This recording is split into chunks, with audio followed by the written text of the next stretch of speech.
Mkuu wa Jeshi la Kujenga Taifa Meja Jenerali Rajabu Mabele amewataka vijana waliopo katika vikosi vya jeshi hilo ambao wanafanya mafunzo ya kujitolea kuwa mfano bora katika jamii pindi watakapomaliza mafunzo hayo.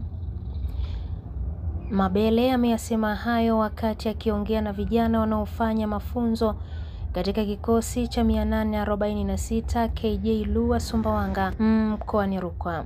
Amesema jeshi hilo halifundishi watu kuwa wahalifu, badala yake waende wakaheshimu katiba ya nchi pamoja na kumtii na kumheshimu Rais wa Jamhuri ya Muungano wa Tanzania ambaye atakuwepo kwa mujibu wa katiba.